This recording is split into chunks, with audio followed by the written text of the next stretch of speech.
एक बार त्रेता युग माही, एक बार त्रेता युग माही, एक बार त्रेता युग माही, एक बार त्रेता युग माही। शंभु गए कुंभजरी सिपाही, शंभु गए कुंभजरी सिपाही।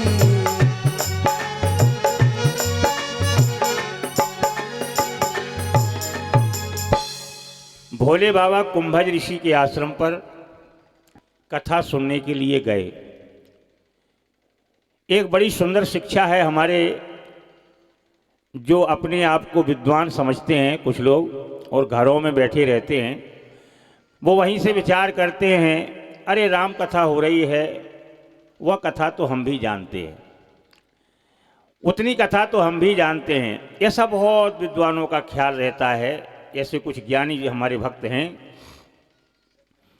लेकिन उन्हें भी इस कथा से एक शिक्षा लेनी चाहिए कि भोले बाबा स्वयं इस राम कथा के रचयिता हैं। रच महेश मन मानस राखा, पाए सो समय शिवासन भाखा। तो भगवान शंकर के जैसा कोई विद्वान हो सकता है क्या? अरे वह तो आदि हैं। तो भोले बाबा को क्या जरूरत है कथा सुनने की? लेकिन भोले बाबा भी कुंभज ऋषि के यहाँ कथा सुनने के लिए गए। दूसरा भाव यह है, भोले बाबा हैं ज्ञान के सागर, कृपा के सागर, दया के सागर हैं भोले बाबा। और कुंभज ऋषि, कुंभ माने होता है घड़ा, बहुत ध्यान दे लेना बात पर। कुंभ माने होता है घड़ा, तो सागर को घड़े के पास जाना पड़े या घड़ा सागर के पास जाता है, बड़ी विचित्र बात है। तो भोले बाबा हैं सागर, कुंभज ऋषि, कुंभ माने घड़ा, तो भगवान शंकर दया के सागर, कथाओं के सागर भोले बाबा कुंभज ऋषि के यहाँ जा रहे हैं। भाव ये हुआ कि जब भोले बाबा भी कथा सुनने के लिए जाते हैं तो हम आपको भी भगवान की कथा सुनना चाहिए, अभिमान छोड़ करके। भोले बाबा चले मैया सती को साथ लेकर के।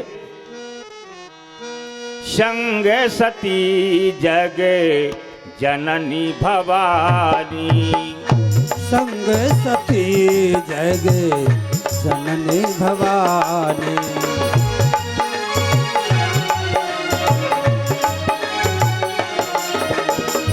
पूजे ऋषि यख ले सुर जानी, पूजे ऋषि आके ले सुर जानी।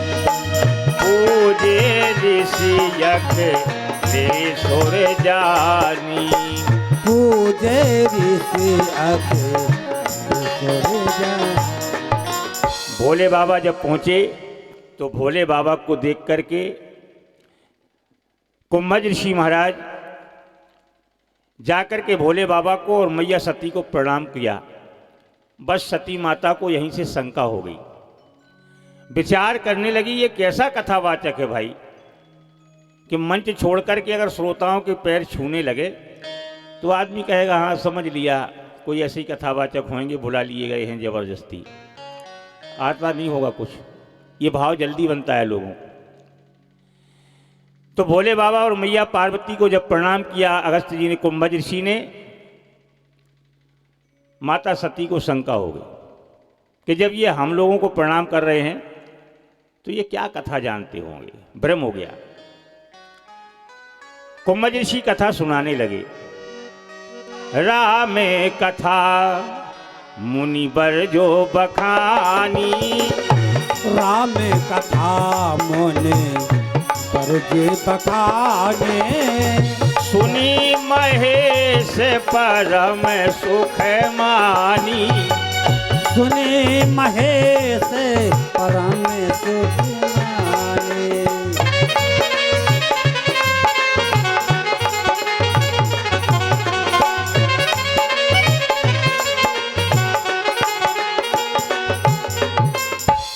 भोले बाबा ने कथा को सुना।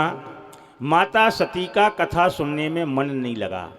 तो हम तो हर जगह यह किया दिया करते हैं कि हमारी माताओं बहनों को अगर टाइम नहीं है तो कथा सुनने के लिए मत जाओ, घर पे ही भगवान का भजन करो, रामायण का पाठ करो। और अगर पांडाल में पहुंच गए हैं सत्संग करने के लिए, कथा सुनने के लिए, तो ध्यान पूर्वक भगवान की कथा सुननी चाहिए। सती माता आश्रम तक तो पहुंच गई, लेकिन भोले बाबा कथा सुनते रहे। मैया सती का कथा सुनने में मन नहीं लगा।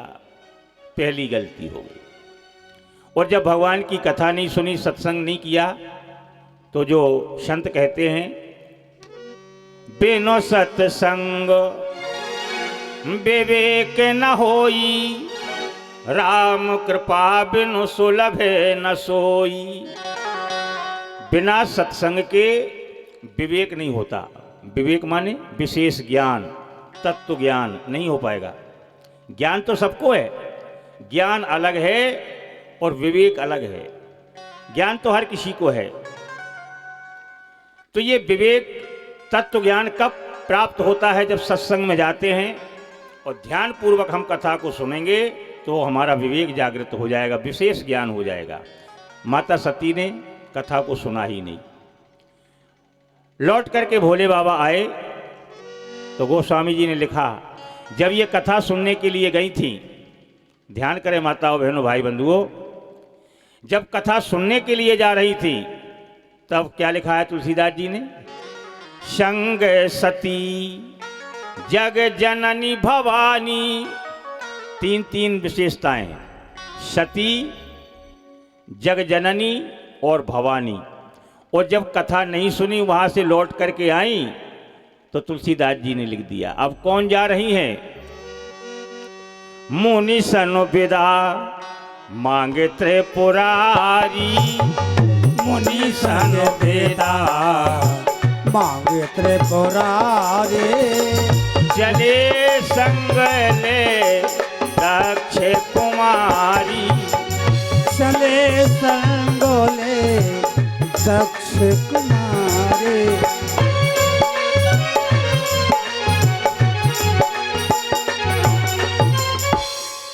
तुलसीदास जी ने लिख दिया, पहले तो लिखा सती जगजननी भवानी, और जब कथा नहीं सुनी लौट करके आ रही हैं तो सीधा लिख दिया चले संग ले दक्ष कुमारी।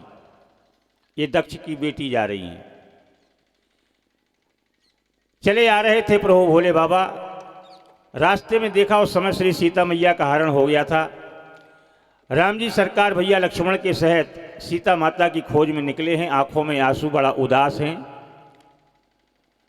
भोले बाबा ने जैसे ही देखा दूर से प्रणाम कर लिया। कुसमय जान न कीन चिन्हारी। भोले बाबा ने जब दूर से प्रणाम किया तो सती माता को फिर शंका हो गई। सारे संसार क्या, तीनों लोकों के सब लोग, चर अचर जीव जंतु जो भी हैं, सब भगवान को, हमारे भोले बाबा को प्रणाम करते हैं। शंकर जगत बंद जगदीशा, सुर नर मुनि सब ना वही सीसा। हमारे भोले बाबा को सब प्रणाम करते हैं, सिर झुकाते हैं। और हमारे भोले बाबा ने छोटे छोटे से राजकुमारों को प्रणाम किया, ये शंका हो गई।